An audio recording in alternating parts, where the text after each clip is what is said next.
आजकल राजनीति उथल पुथल हिमाचल में पड़ी हुई है।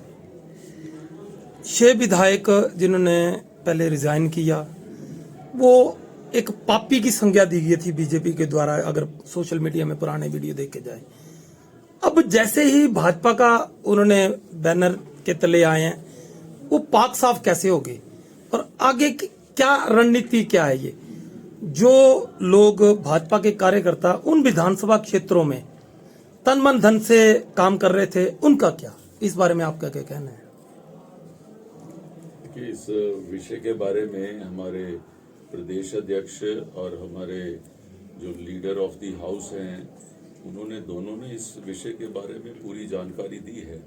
मुझे इस विषय के ऊपर कोई नई बात नहीं कहनी, लेकिन मैं सिर्फ इतना कहना चाहता हूं आपके चैनल के माध्यम से कि पिछले 1.5 साल लगभग जब से ये सरकार बनी है, इस सरकार का लोगों के प्रति रुझान, इस सरकार का अपने जो दिए हुए वायदे थे, जो गारंटियां थी, उसके प्रति जो रुझान, इस सरकार का अपने ही विधायकों के प्रति रुझान, इस सरकार का अपने विधायकों के बाद जो ऑपोजिशन के विधायक हैं उनके कामों के प्रति रुझान, अगर आप डिटेल आप देख लेंगे तो लोगों के भाव को अच्छी तरह आप समझ पाएंगे। एक एक व्यक्ति जो है वो इस त्रासदी का शिकार हुआ है।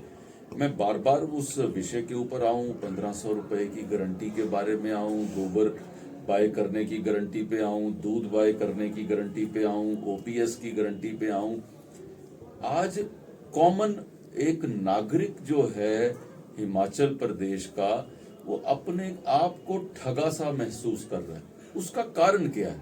आप मेरे को बताइए कि ये 15 महीने 16 महीने की सरकार ने ऐसा क्या किया या ऐसा क्या नहीं किया, आज हर व्यक्ति ये जानना चाहता है। आपके सवाल के पीछे ये कुछ सवाल हैं जिनसे आपको इनका जवाब मिलेगा, और एक बाजार पे चलता हुआ एक हिमाचली नागरिक भी इस बात का जवाब दे सकता है, इस बात का गवाह बन सकता है कि किस तरीके से हमारे से छल करके ये सरकार बनी है। और वो छल को दूर करने के लिए आज उन्हीं के लोग इकट्ठे हुए हैं, उन्हीं के द्वारा दुर्व्यवहार की वजह से वो लोग वहां से गए हैं। तो इसके लिए ये जो बात है, ये मेरे को लगता है कि हिमाचल के लिए ये एक अनहोनी सी घटना हुई है कि जिस तरीके से अपने ही विधायक वो छोड़ के, पार्टी छोड़कर बाहर आए हैं। और ये घटना एक यहाँ के राजनीतिक घटनाक्रम का एक बदलाव का हिस्सा बनेगी, और इतिहास इसे याद रखेगा कि कल को कोई भी व्यक्ति गलत गारंटी ना करे, गलत बयानी ना करे हिमाचल वासियों के साथ। और जीतने के बाद चाहे वो ऑपोजिशन के एमएलए हैं, चाहे अपने एमएलए हैं, दोनों के साथ देश की और प्रदेश की भलाई के लिए काम नहीं करेगा तो उसका हाल यही होगा। सवाल ये था कि जो सरकार काम नहीं कर रही थी, गारंटियां पूरी नहीं कर रही थी, शायद अपने बोझ तले खुद ही दब जाती। लेकिन मुद्दा इस बात का है कि क्या भाजपा सक्षम नहीं है, अपने कार्यकर्ता पर विश्वास नहीं है? सवाल ये है। ये तो आपका सवाल का जवाब मैंने पहले ही दे दिया।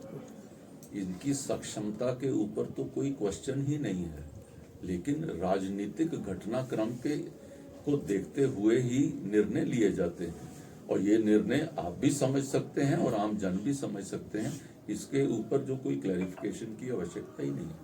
सर, ओपीएस की बात जैसे अभी आपने छेड़ी है, तो जो विधानसभा के चुनाव हुए थे उसमें ओपीएस का जो एक मुद्दा था वो बड़े जोर शोर से जो उछला था उस टाइम।